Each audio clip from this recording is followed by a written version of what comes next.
নমস্কার, pinks home and কিচেনে সকলকে স্বাগত। আজকে আমি রান্না করব বড়ি আলু বেগুন দিয়ে ঝোল। তার জন্য আমি বড়ি নিয়ে নিয়েছি। বড়ি কড়াইতে দিয়ে ভালোভাবে লাল লাল করে ভেজে নিচ্ছি। আমি এখানে বেশি বড়ি নিইনি, অল্প কটাই বড়ি নিয়েছি। আর সেটাকে ভালোভাবে লাল লাল করে ভেজে নিয়ে একটা পাত্রে তুলে রাখলাম। এবার ওই কড়াইতেই আমি ওই সবজিটাও রান্না করে নেব। তার জন্য আমি নিয়েছি বেগুন আর নিয়েছি টমেটো একটু বেশি পরিমাণেই নিয়েছি। আলুগুলোকে মাছের আলুর মতো লম্বা লম্বা করে কেটে নিয়েছি। আর নিয়েছি কড়াইশুঁটি। ব্যাস এই কটা জিনিস দিয়ে আজকে রান্নাটা করব। আর বড়ি তো আগেই ভেজে রেখেছি। এবার আমি কড়াইতেই সামান্য পরিমাণে তেল দিয়ে নিয়েছি।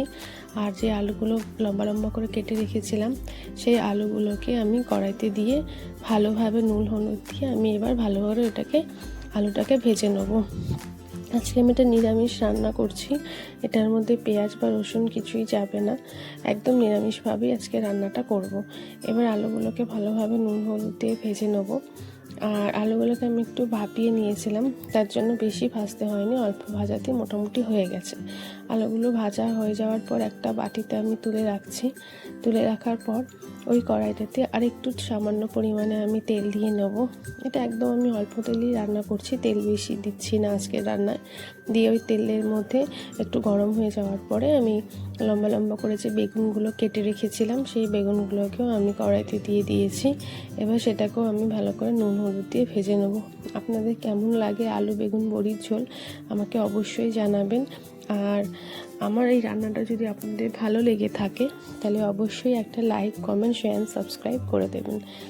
এবার আমি ওই বেগুনের মধ্যেই সামান্য নুন আর হলুদ দিয়ে ভালো করে লাল লাল করে ভেজে নিয়েছি। মোটামুটিভাবে ভাজা হয়ে গেছে। এবার আমি একটা পাত্রে সেটাকে তুলে রাখবো।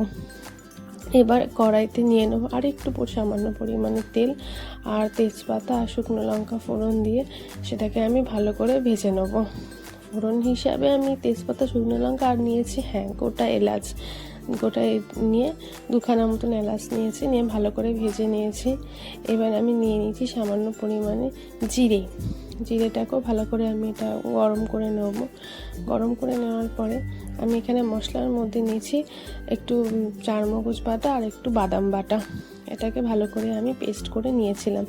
দিয়ে এই বাদাম বাটা চারমগজ বাটাটাকে আমি কড়াইয়ের মধ্যে দিয়ে দিলাম।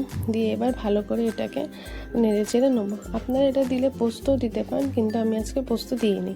এবার আমি ওর মধ্যে সামান্য হলুদ গুঁড়ো নিয়ে নিয়েছি আর নিয়েছি সামান্য পরিমাণে লাল লঙ্কার গুঁড়ো। কাশ্মীরি একটু লাল লাল হবে দেখতে, ওই জন্যই এই আর কি। ব্যাস এটাকে এবার ভালোভাবে আমি মশলাটাকে কষিয়ে নেবো।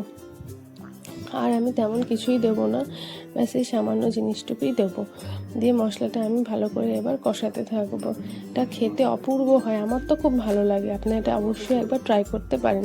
এবার আমি নিয়েছি যে টমেটোগুলো নিয়েছিলাম, সেই টমেটোটা নিয়ে আমি ভালোভাবে এবার এটাকে নিয়ে কষাতে থাকবো। এবার সামান্য পরিমাণে নুন দিয়ে নিয়েছি।